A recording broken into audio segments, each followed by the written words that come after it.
Hey guys, welcome back to ATP academy. I know आप लोग काफी एक्साइटेड हैं अबाउट द फैक्ट कि बोर्ड्स की डेट शीट आ गई है एंड बहुत बच्चे पूछ रहे हैं sir now how to prepare for our 10th class boards. As we all know world runs on strategy and analysis. तो मैंने अपने टाइम पे क्या स्ट्रेटेजी लगाई थी, क्या एनालिसिस किया था क्वेश्चंस को लेके, आज हम वही डिस्कस करेंगे। अगर आपको अच्छा लगे फॉलो जरूर कीजिए, लेकिन हाँ पढ़ना जरूरी है। Let's start. Okay, so first task, सबसे पहले जो भी आपके चैप्टर्स हैं उनकी एक लिस्ट प्रिंट करके अपने रूम में स्टिक कर लीजिए, जहां भी आप बैठ के पढ़ते हैं पूरी की पूरी लिस्ट। ठीक है, that is your first task, चाहे आप साइंस होगा या मैथ्स हो गया। ओके, उसके बाद आप इजी चैप्टर्स पिक कीजिए जो आपको आसान लगते हैं, जो आपको लगता है कि यार ये तो श्योर शॉट हो जाएंगे, तो उन चैप्टर्स को टिक कीजिए और उनके सवाल लगाइए।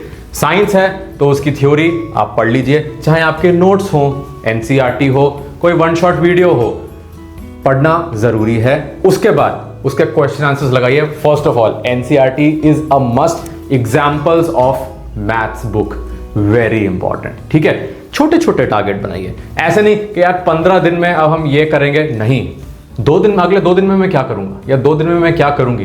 That should be your aim, that should be your target and fulfil it right with easy chapters, क्योंकि ये क्विक हो जाएंगे क्योंकि आपने ऑलरेडी आपको आते हैं।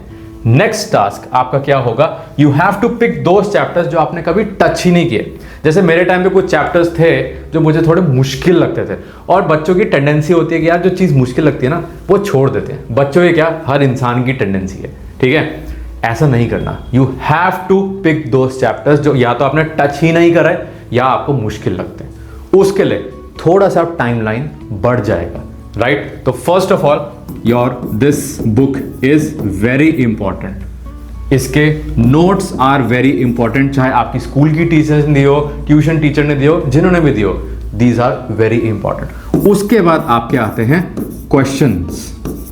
सबसे पहले तो एनसीईआरटी के क्वेश्चंस और उसके बाद एक्स्ट्रा सवाल। जो भी आप बुक रेफर करते हैं, आर डी शर्मा हो गया, आर एस अग्रवाल हो गया, आपकी लक्ष्मीर सिंह होंगी, जो भी आप रेफर करते हैं, क्वेश्चंस करना बहुत जरूरी है, क्योंकि क्वेश्चन करने से हमको पता चलता है कि यार आंसर कैसे लिखा जाता है, सवाल कैसे पूछ सकता है। कभी कभी होता है कि एक सवाल के 5 तरीके के क्वेश्चंस बनते हैं, so that is important right. तो ये करके आपका कोर्स एटलीस्ट सारे चैप्टर्स टच हो जाएंगे। उसके बाद now when your course is complete, do the questions of those chapters जो आपको लगता है अटका सकते हैं पेपर में। For example if I talk about maths, triangles, trigonometry बच्चों को बहुत अटकाते हैं। ठीक है, एक बच्ची पढ़ती है इन माय क्लास, उसका ट्राइंगल एकदम सुपर्ब है, गजब, लेकिन उसको चैप्टर कौन सा अटकाता है, कोऑर्डिनेट ज्योमेट्री अटकाता है। तो इमेजिन हर एक के लिए एक अलग चैप्टर होता है जो उनको थोड़ा सा इशू दे सकता है। सिमिलरली फॉर साइंस ऑल्सो, तो वो चैप्टर्स पिक कीजिए जो आपको मुश्किल लगते हैं। रैंडमली उनके कोई सवाल उठा लीजिए, मान लो आपने उनके 5-7 सवाल उठा लिए, करके देखिए, वहां अगर अटकते हैं उसके आंसर देखिए, कीजिए।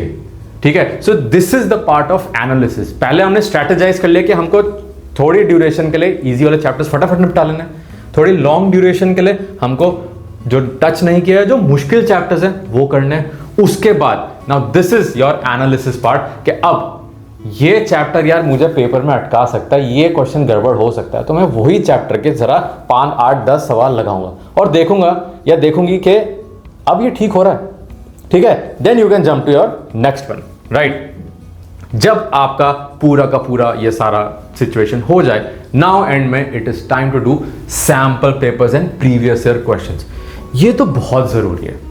ठीक है, आप कहीं से भी ले सकते हैं, बहुत सारी बुक्स मार्केट में अवेलेबल हैं, ऑनलाइन आजकल भंडार है, हमारे टाइम पे तो नहीं होता था इतना ऑनलाइन।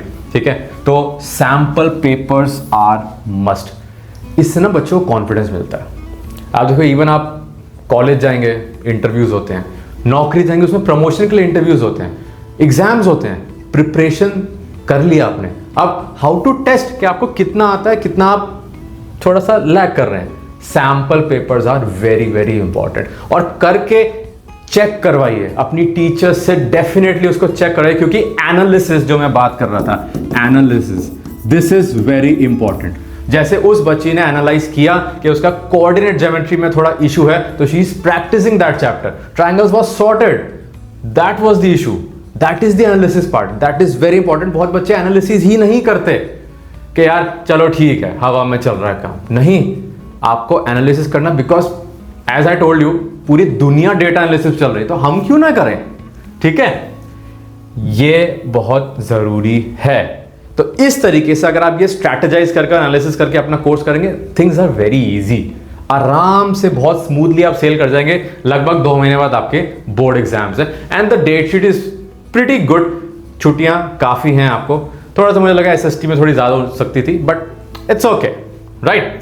तो अगर करना है, कुछ हासिल करना है, मंजिल पानी है, तो मेहनत तो डेफिनेटली आपको करनी ही पड़ेगी। Do share this video with your friends जो थोड़े से डरे हुए हैं, उनको एक कॉन्फिडेंस, एक बूस्टअप डेफिनेटली मिलेगा इसको देख के, और करना शुरू कर देंगे। मेहनत करोगे तो अंदर से ना एक सेटिस्फैक्शन आती है, मजा आता है, और जब मार्क्स आते हैं या जब आपका रिजल्ट आता है उस मेहनत का, तो आपको बहुत खुशी होती है, घर वालों को खुशी होती है, आपके फ्रेंड्स को खुशी होती है, रिलेटिव्स, क्योंकि हमारे इंडियन घर में जब रिजल्ट आता है, हर माँ बाप के घर में एक फ़ोन आता है रिलेटिव का कि बच्चे का रिजल्ट कैसा रहा, and the feeling of parents is just like wow, ठीक है।